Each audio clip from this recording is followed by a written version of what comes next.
Poll question: what should the Canucks do with Andrei Kuzmenko? Give it time, trade him now. You can vote at Sekeres Price on Twitter and YouTube. We will put it to our next guest, former Vancouver Canuck and TSN hockey analyst, the one and only Frank Corrado. How we doing, Frankie? Good. We just to update everyone, we were supposed to do this hit a half an hour earlier today, but things got pushed back. I couldn't believe what I saw when I was at the pet store today picking up food for my dog. Uh-oh. So I walk in the door. As I walk in, the poor lady who's working there had just gotten bit by a dog.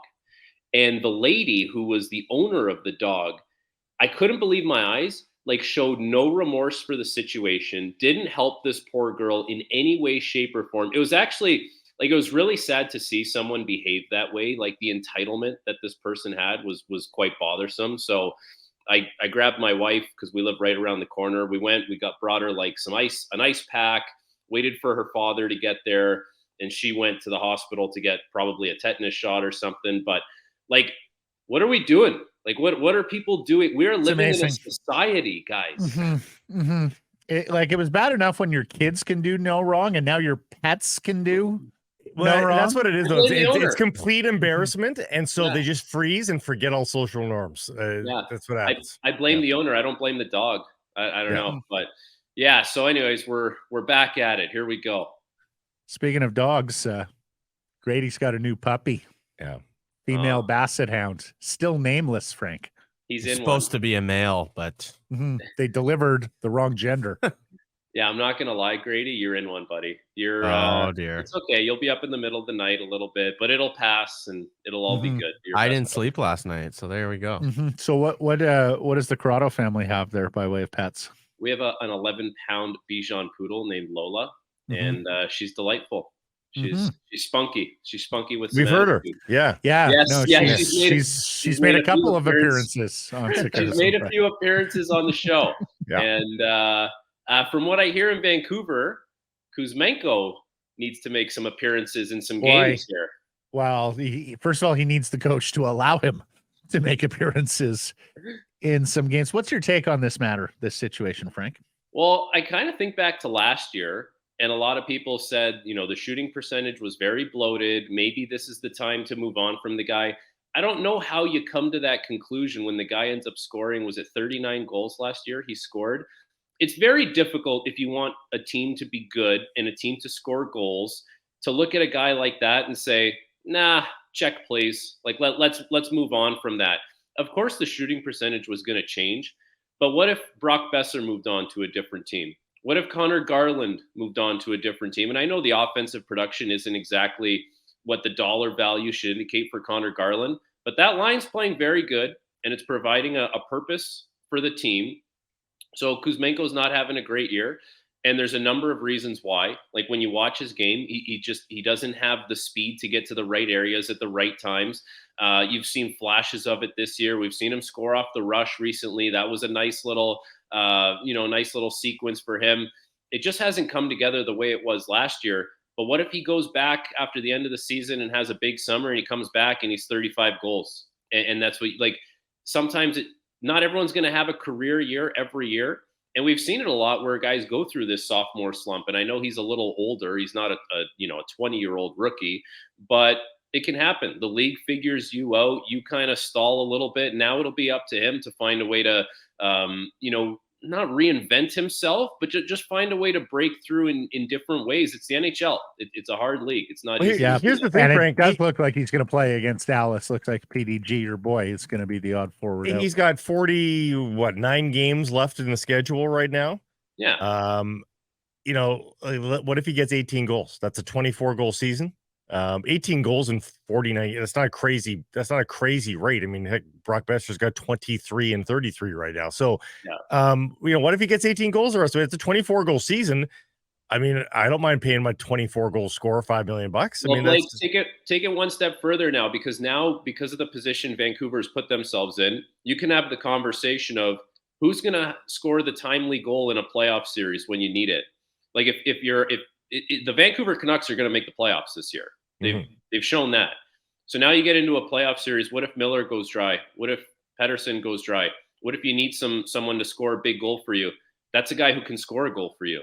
and it's right within his wheelhouse. So it's almost at the point now with this team and Kuzmenko in particular, it's like, just find a way to get your game in order for the playoffs, because chances are you're going to be playing the LA Kings. Goals are going to be hard to come by. So you're going to have to find a way to break through. And there's a guy that can give you something, maybe a little more offensive pop. And even though it may not have come to fruition as much as people would have liked this year, there's still a lot of time for him to have a big impact on the team.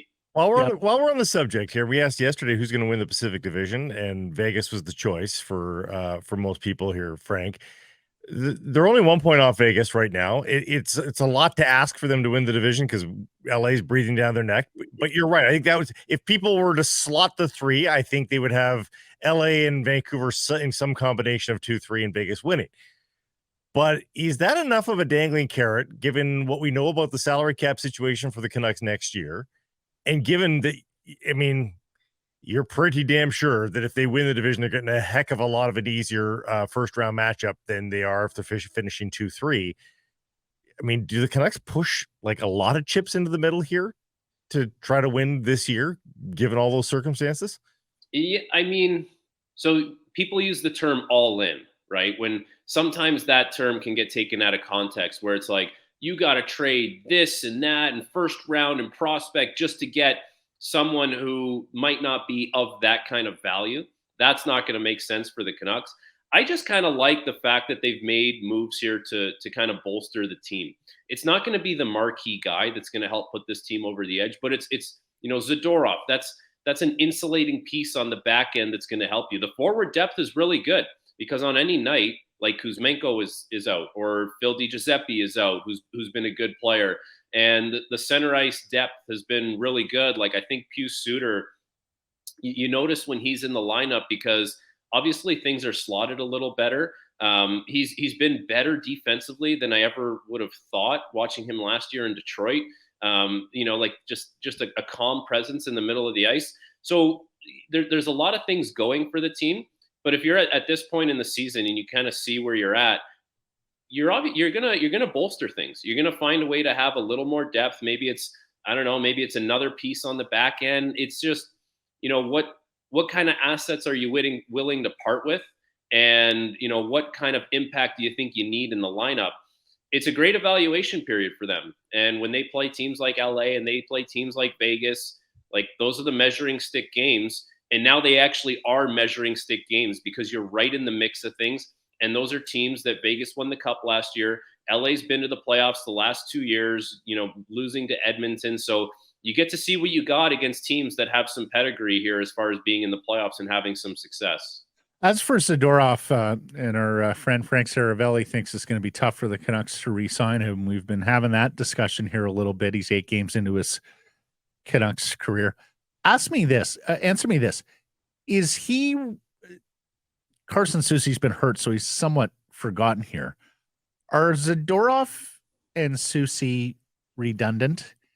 And I don't mean that in terms of their profile and the way they play, although, feel free to opine on that. But in terms of being maybe, best slotted third pair left side guys who, if they have to, play second pair, but really 2 of them does not make a top 4 defenseman make.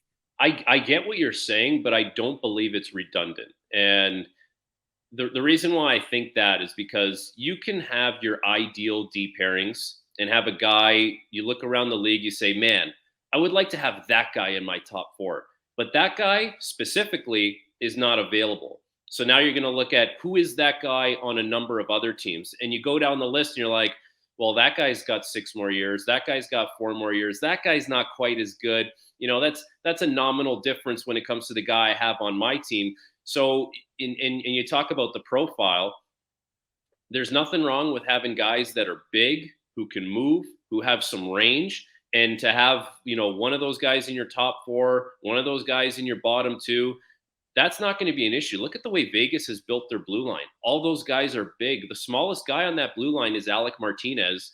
And I don't know if he's sub 6 feet. He might be 5'11". He might be 6 feet, but he's like way over 2 bills. Like, he might be 215 even. Like, he's a thick, burly guy. Everyone else is pretty much a monster there who plays in the top 6 on any given night. So I don't think it's redundant at all. And if you got a guy like, for me, I would probably be leaning more towards Soucy being in the top 4 because I think he's a little more predictable in what kind of game you're going to get. Like, as much as I do like Zadorov and the element that he brings, I feel like if he has the puck too much, or if he's relied upon too much to make certain kinds of plays, he could be prone to that bigger mistake. I think Soucy's probably a little more of a quieter game, which is not a bad thing to have. So all that being said, I don't think it's redundant. And, you can want, your prototypical top 4 guy. He just might not be available. So what do? You got 2 big mutants and you put them in the lineup, and one guy actually in Soucy, I think, could play in the top 4. Zadorov is a tough one for me because I see some little plays. Like last game, he had this great little possession where he faked going up the boards. The player sucks into the boards. He holds onto the puck one more second, it gets the guy going in the wrong direction, then makes a nice pass out. And I almost thought that was executed wonderfully. I don't want you to do that again. Right. And yet he clearly has just enough skill to pull that off as well. I don't know what I want Zadorov to be right now. You know what? That's something Torts would say. Like, Yeah. that just reminds me of like a Torts video session where, he'll show this play and be like, "This was great. I'm so happy you pulled it off. Just do me a favor. Don't do this ever again," because you got away with it once. But I think, like, there's nothing wrong with having defensemen have a responsibility to make plays. I think that's important too, because if you get into a situation where too many guys on your back end just want to play safe and are afraid to make mistakes, that's not good either. So there really is a right balance as far as when to make the plays, when to live to fight another day. And those are the guys that play 10, 12, 15 years in the league, because they really understand that. They skate just as well as every other guy. Everyone can pass. Everyone can shoot the puck. It's the guys that understand that on the back end for me. Like, what's your read here? Are you going to pinch here or are you not? Are you going to try and thread it through the middle behind your net? Or are you going to ring it around the boards because you kind of understand like what the game entails at this point? Like, those guys are really smart.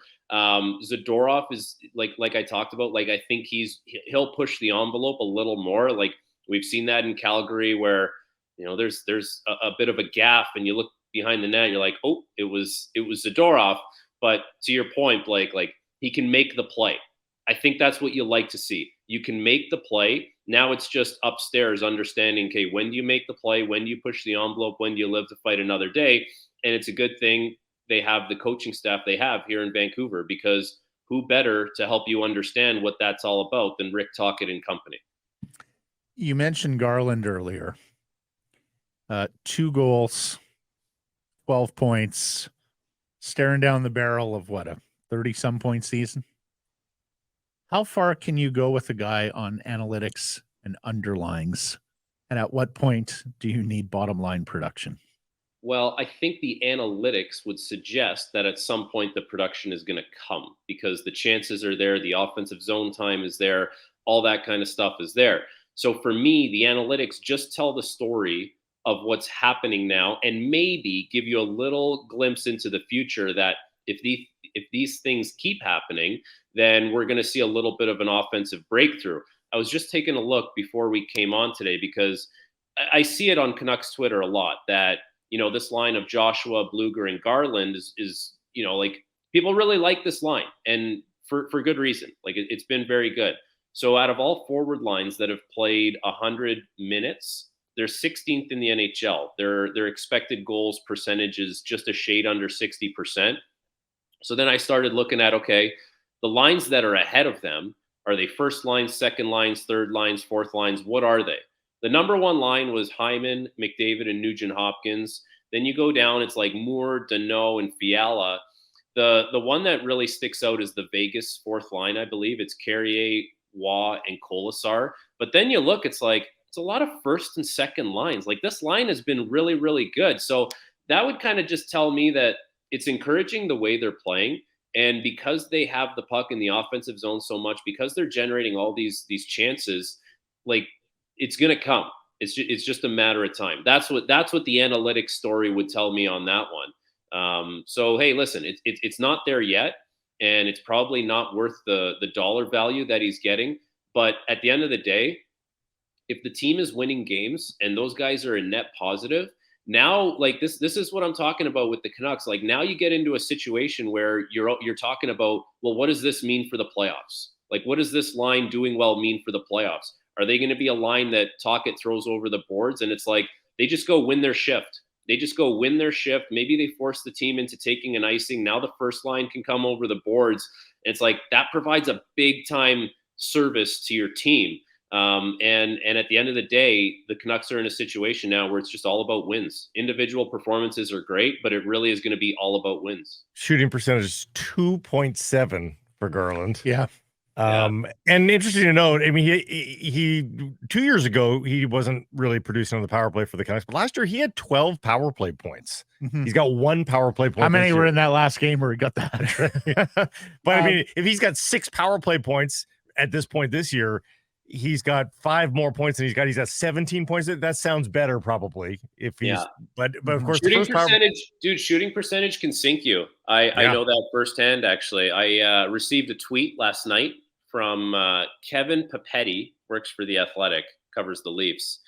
And he said, and this blew my mind, and this is not something I'm proud of, I am the franchise leader in power play shots per minute, Toronto Maple Leafs franchise history, among players with 20-plus power play minutes. And he adds, it's a record that may never be broken. Power play shots per 60, I'm at 29.6. The second best, to put that into context, was Tyler Ennis at 19.7. So that tells me a couple things. I couldn't pass the puck worth a damn, so I decided to shoot it every single time. Mm-hmm. I really, really wanted to score a goal because I was just getting the puck and shooting it. And my shooting percentage was god awful, and that sunk me. And that's what I'm sticking with. My shooting percentage was awful. And that's what sunk me. I'm going to see the good in that. You hit the net. That wasn't a miss.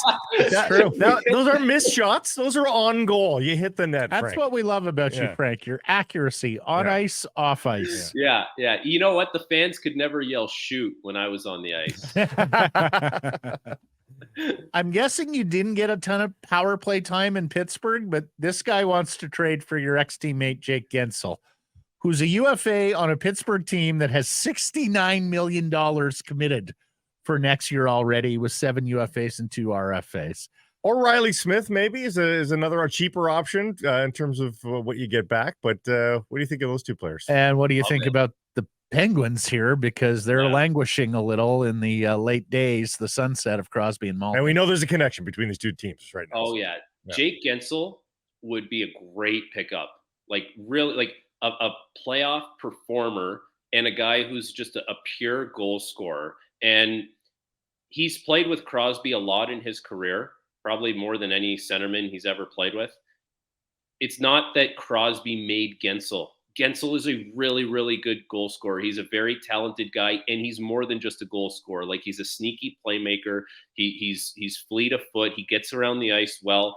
For a smaller, more slender guy, he doesn't really get pushed off the puck as much as you would think. Like, you take a look at this guy, he's not big, he's not burly, he's a smaller guy, but it has never really seemed to be an issue for him. Jake Guentzel is going to be, like, if they do move on from him there, he's going to be a great pickup for some team. And why not this team? Like, why not have that kind of offensive pop? Riley Smith is a good one too. I'd be leaning more towards Jake Guentzel though. Like, I just think he's just shown it. Like, when they won their back-to-back cups, he came up from Wilkes-Barre, and it was like, this guy was a revelation. He was, all he did was score goals. He continued it the next year, and the team is not what it once was. But Jake Guentzel is having a really good year again. Pittsburgh's a weird one because you would have thought that they would have been a prime candidate to have a bounce-back season and turn it around quickly because of all the pieces they have there. But it's the same things that kind of held them back last year that are holding them back this year. They're not fast enough as a team. They don't have enough jam. They crumble and can't really hold down leads, which is really surprising given the big, strong voices and veteran presence that they have on that team. So it'll be interesting to see how Dubas is able to turn things around there, because I don't know, it feels like there's legacy guys there that are just going to want to go down with the ship. But could you guys ever imagine a scenario where Crosby is wearing a different jersey? Not Crosby. Malkin maybe, Yeah. but not Crosby. No. Well, okay. What did you imagine a Ginla wearing a different jersey? No. Yeah, a Yeah. little different. Yeah. Did you Well, imagine didn't Sundin wearing a so different jersey? yeah, yes to all of them. Didn't win cups. Weren't number one center, cup winners, generational players. Right. So, I mean, if you asked me Gretzky, yeah, there would have been a time I would have said never. Right. But I probably should have started with Gretzky. Ginla was top. well, Mario. I mean, like, you know, Mario stayed there his whole career too, right? Yeah. So, yeah. But no, I'm with Blake. Malkin is someone I could see moving on.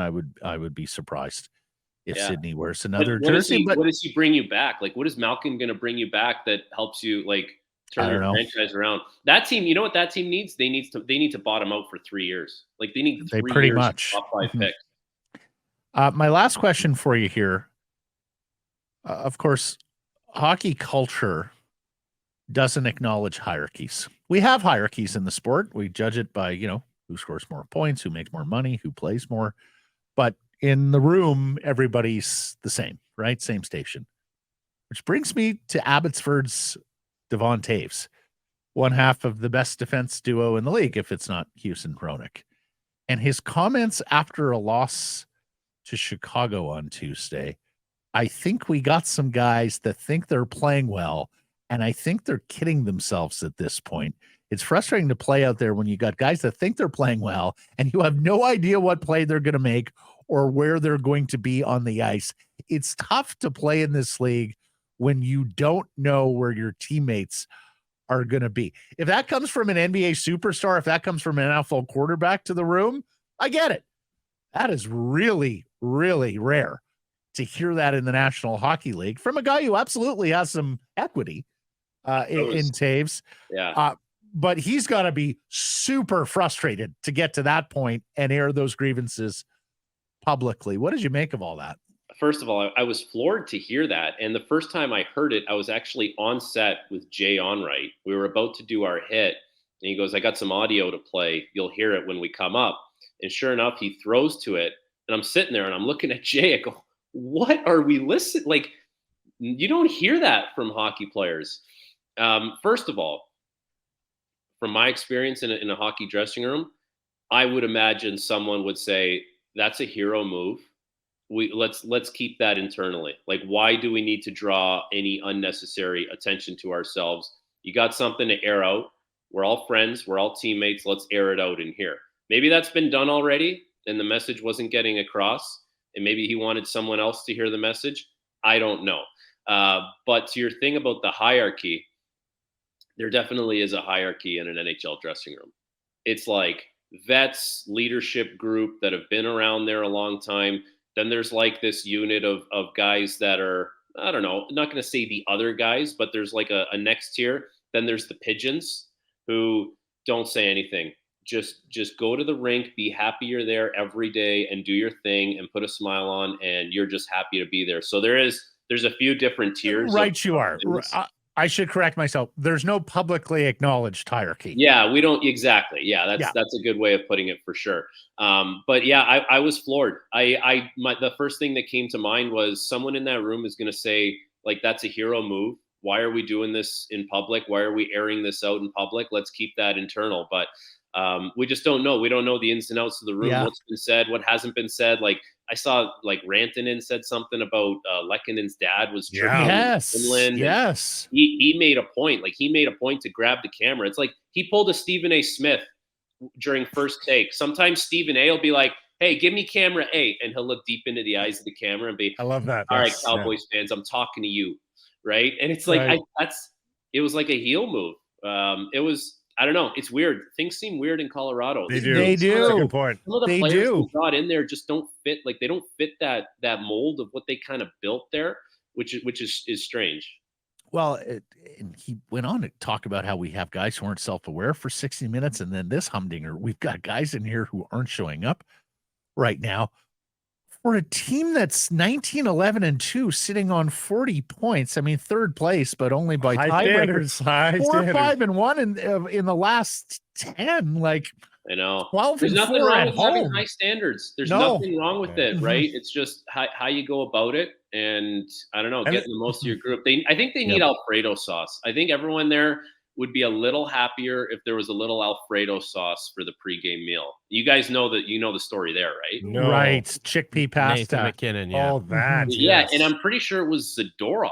He might have said something like, "We got chickpea pasta here. We got no Alfredo sauce." It might have been like a Russian interview a couple years back.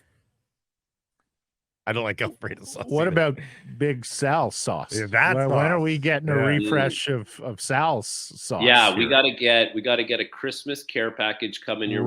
Right. We'll put that together for you guys. We got a big night coming up on the 24th. Seafood, Right. pasta, Oh. you name it, we got it. It's Big Sal or Skinny Sal as he is now. He's all over it. That's Frank's dad, who makes a terrific spaghetti sauce. Yes, among other things. Indeed. Frankie, awesome year with you in 2023, my dude. Thank you for everything here. Wish you and the Corrados very Merry Christmas and Happy New Year. And we're going to catch up in a couple of weeks here. Awesome. Yeah, thank you guys. Same to you, and enjoy the holidays. Thanks, Frank. Thanks, Frank. This clip brought to you by the VGH Millionaire Lottery. Order now for your chance to win one of 10 grand prizes. For tickets, go to millionairelottery.com.